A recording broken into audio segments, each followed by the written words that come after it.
You know that moment when you hear yourself say, it's not that much, and you don't fully believe it?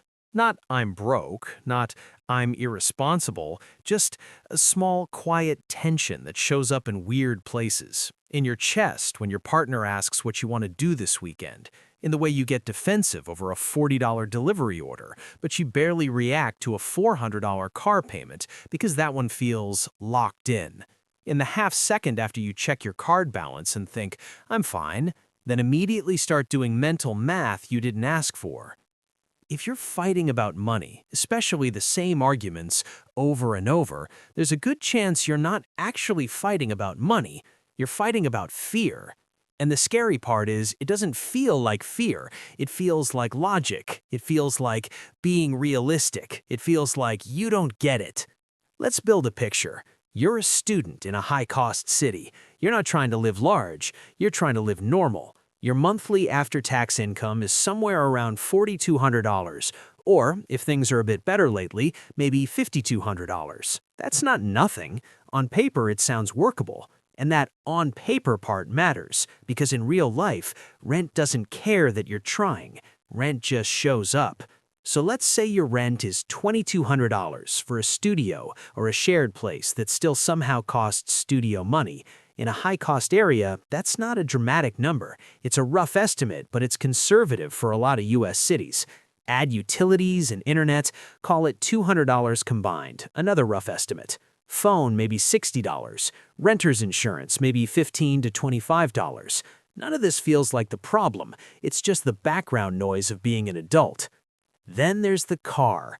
You tell yourself the car is practical. It gets you to campus, to work, to internships, to life. And maybe it is, but there's a reason the car payment doesn't feel negotiable. It's designed not to. A bank rate style or experience style summary of recent U.S. auto loan data often lands the average monthly payment for a new car around the mid-$700, with used cars around the low $500, depending on the quarter. That's the average, not your life, but it tells you what normal looks like now and why so many people feel pinned even when they didn't do anything outrageous. So maybe your car payment is $480 if you financed used. Maybe it's $650. Add insurance, let's say $180, a rough estimate in a high-cost area. Gas, parking, tolls, basic maintenance, maybe another $150 to $250. Your just transportation line item can quietly sit at $800 to $1,100. And now the credit cards. Here's where couples and roommates and even close friends start having those flat, tired arguments. Not screaming, more like two people trying to protect themselves with spreadsheets. Because credit cards are weird. They're personal and interpersonal at the same time. They're not just debt, they're a relationship with future you. And when two people share a life, they share a future. So the card balance becomes symbolic, even if no one says it out loud. If you're carrying a balance, you're living in an interest rate environment that's honestly brutal. A bank rate style snapshot of U.S. credit card rates has hovered around roughly 20% in recent periods, sometimes higher depending on the measure in the month. Again, not your exact APR, but close enough to explain why balances feel sticky even when you're paying. Now put this into monthly math. Let's use the lower income number first. $4,200 after tax. Rent, $2,200. Utilities plus internet, $200.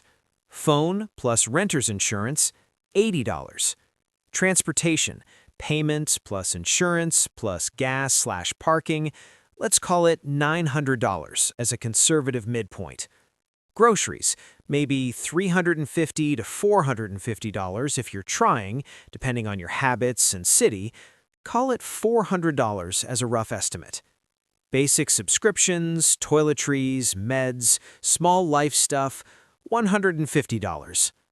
Before we even touch the credit cards, you're around $2,200 plus $200 plus $80 plus $900 plus $400 plus $150 equals $3,930. That leaves you about $270. Not $270 for fun, $270 for everything that isn't predictable. Textbooks, a gift, a dental copay, a train ticket home, the 1 week your hours dip, the thing you didn't plan for because you can't plan for everything. So when someone says, we need to stop spending, what they often mean is, I need a larger buffer so I can breathe. And when the other person hears, we need to stop spending, what they often hear is, your needs are the problem. This is why the arguments don't resolve, because nobody is debating the real object. You're debating what it means about you, about the relationship, about whether you're safe. Now, the credit card minimum payment comes in and makes everything worse in a very particular way. It feels like compliance. Minimum payments are not designed to end your debt quickly. They're designed to keep the account current. CFPB-style guidance and explanations of repayment disclosures make it clear that minimum payments are often calculated as a small percentage of the balance plus interest and fees. That means if the balance is big, the minimum can look substantial and still barely reduce the principal. So you pay, you do the responsible thing, and the balance doesn't move the way your brain expects it to move. And that gap, the gap between effort and visible progress, is where fear grows. Because now you have a monthly life where most of the money is already assigned before you even wake up, and the part you can control is the smallest part, the variable spending that also happens to be where joy and normalcy live. So when your partner says, "Can we just get dinner?" they're not asking for dinner. They're asking for normal life. And when you say, "We can't," you're not refusing dinner. You're trying to prevent the feeling you get at 2 a.m. when you imagine a surprise expense and realize you don't have a place to put it. Here's the quietly critical part. The system trains you to blame your personality. It tells you this is a discipline issue, a willpower issue, a communication issue. And yes, communication matters, but it's hard to communicate calmly when your finances are structured like a bottleneck. The hidden incentive is simple. Rent is fixed. Car loans are fixed. Credit cards are flexible until they aren't. So the flexible category becomes a pressure valve. You use the card because life is lumpy and your cash flow is smooth.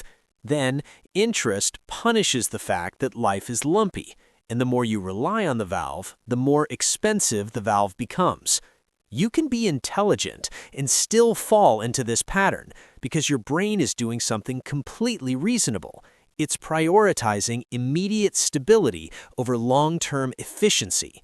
Not because you're short-sighted, because uncertainty hurts. If you've ever noticed yourself choosing the option that reduces today's tension, even if it costs more later, that's not a moral flaw. That's your nervous system asking for quiet. And credit cards are very good at selling quiet. They don't just finance purchases, they finance relief. Now, what happens over the next 1 to 5 years if nothing changes? Not a disaster, not a dramatic collapse. Usually it's subtler than that. It looks like you keep earning roughly the same, maybe a bit more after graduation, but the debt doesn't fall the way you assumed it would, because the interest is constantly claiming a slice of your progress. If you're carrying, say, $6,000 to $10,000 across cards at around a 20% APR, the interest alone can easily be on the order of $100 to $170 a month, depending on the exact APR and balance. Rough estimates, but directionally true. That means even when you're paying, part of your payment is just rent you pay to your own past decisions. And emotionally, it often hardens the relationship. One person becomes the worrier, the other becomes the one who doesn't care, even if they do care. Then you start narrating each other's spending as character traits. You stop seeing the system and start seeing each other as the problem. That's the long-term cost that almost never shows up in budgeting apps, the story you start telling about who the other person is. So what do financially intelligent people do differently? They don't magically want less, they don't buy special groceries, they don't become minimalist monks. They separate numbers problems from safety problems. They notice when an argument is really about emotional bandwidth, about the need for a buffer, and they treat the buffer as a real expense, not a luxury. They try to build a life where the monthly plan has breathing room on purpose, because breathing room prevents expensive decisions later. If you want one metaphor, and only one, think of your monthly finances like a door that sticks. You can force it every day and blame yourself for not being stronger, or you can admit the door is misaligned and stop using your shoulder as a tool. In a high-cost city on $4,200 after tax, it's not unusual for the alignment to be off. Rent and the car can take up so much space that there isn't room left for being a human without borrowing. So if the money fights keep happening, try to hear what they're really saying underneath the receipts. I don't feel safe. I don't know how to make this stable. I'm scared we're doing something wrong and it's my fault. It's probably not your fault, but it might be your pattern, and patterns can be redesigned. Quietly, realistically, starting with the part where you stop calling fear bad spending and start calling it what it is, a need for margin. If this helped you think more clearly, you may want to subscribe.